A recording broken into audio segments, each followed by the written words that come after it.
Coach. First of all, regular season's over.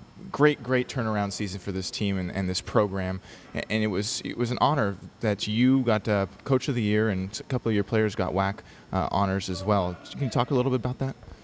Well, I think it's first and foremost a tribute to the players' hard work.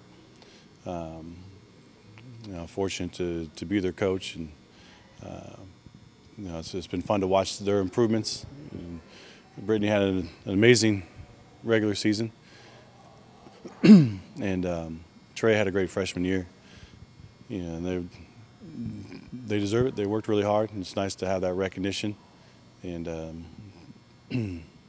there would be no coaches awards without the players, and very humble because the conference is full of outstanding coaches, and many of them could have been very deserving. So. Yeah. Well, there's obviously no coaches award without the players, and even the players, with the players around them, they wouldn't receive those awards, right? So it's a team effort all the way around. Absolutely, success breeds success. So we want to build that momentum now going into the WAC tournament. Now into the WAC tournament, Idaho, a familiar opponent. You only played them a game ago, almost 2 games ago. What is the key to that game? It's to do what we do best and stay with that. Both defensively and offensively, we feel like we're one of the better defensive teams in the conference, as reflected in defensive field goal percentage. We don't want them to get too many good looks. They got too many good looks. They played well. We think we can do a better job defensively, and offensively we were a bit inconsistent, and I think we could play much better than we played against them in the previous 2 games. Does it make it a little easier to prepare for a team that you just played and it's fresh in your mind still? Yes. The players know what we did well and know the areas that we need to clean up, and they're looking forward to it. All right, on to the WAC tournament. It's almost, you could say it's a fresh start, new season, and anything goes. Obviously excitement for you and the team? Yeah, I think it's exciting for all involved. March Madness, it doesn't really get any better than this, and we're excited about the opportunity. From everything I've seen and heard, it's a great venue, great atmosphere, and we're looking to be part of that, and our goal is to win the WAC championship. All right, Coach, thanks for joining me. Congratulations again on the Coach of the Year. Thank you. All right, Coach, that time of year, WAC tournament. I know you guys have had success in the past there, but coming in and facing the toughest team in the conference in Nevada. Well, that's true, and on both counts. I think that the biggest thing is it's really about your mindset and about how you approach this thing. We've been consistent in our messaging with our guys over the last couple of days that an individual team is going to earn their way to the NCAA tournament. I can't stress that enough, that every team has its opportunity this week. Ours is no lesser or no greater than anybody else's opportunity. We have to do all we can to be at our absolute best. I think some mistake that people make is they try to recreate their team during this time of year. You've played 30 games, and you've decided that's not good enough, now you're going to be somebody different. That's pretty hard to do. Some teams pull it off successfully, but it's very rare. The teams that normally advance in a tournament setting in the postseason are those teams that get the best out of what they are. And we have it within us to be successful. It's a matter of being the best that we can be. We can't be a new team.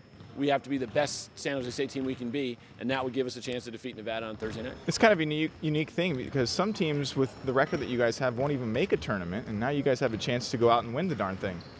Yeah, that's one of the real fun things about college basketball. Everybody has a last chance. Not everybody, but we've talked about this before a couple times. There's some conferences don't have a conference tournament like the Ivy League.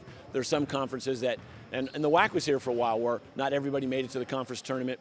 We were fortunate in that, never to be in that. That would be a horrible place to be one or 2 teams left out of a conference tournament. I think that it's a fair system. It adds value to the postseason experience for your guys, thinking there is still a chance for us, and it's the same chance as everybody. Nevada's going to get to hang a regular season championship banner, and they deserve recognition for that. And that's an important goal for any program. But the real prize is going to the NCAA tournament, and that prize is put out there for everybody to see, and 8 teams get to pursue it, and 1 gets their hands on it. When you played Nevada in Reno, it was a tough game, and then they came over here, and you only lost by 6 here. What's it going to be like in a neutral site? Well, it's always unpredictable. I can't say for sure how it's going to go, neutral, home, away. Obviously, every team plays a little better home than they do on the road. Everyone's going to react to the tournament atmosphere differently. I thought our guys last year handled it brilliantly, and they were very focused, very composed, very at ease about what they needed to do, and they knew they could bring their best to the table. This is a lot younger team, and we have a lot of guys in their first conference tournament experience, so we'll see. But whereas Nevada has a lot of veteran players, they have 5 starters back, 2 seniors that are really playing well in Ches and Hunt, and so they're going to be maybe psychologically in a different place than our guys. But I can't know how they're going to be prepared. I know our guys are going to be fully prepared and ready to compete as hard as they can. What's the keys to going out there and getting a win against Nevada? Well, we have to do a couple basic things. The first starts, we can't let Ches use us in the paint. Last game, it was a 2-point game. We missed 2 free throws that would have tied it. And then over the last 3 minutes, Ches just went on a tear. He scored like 5 possessions in a row. And he's done that consistently for them. So you have to make sure you're dealing with Ches. Deontay Burton's a player of the year.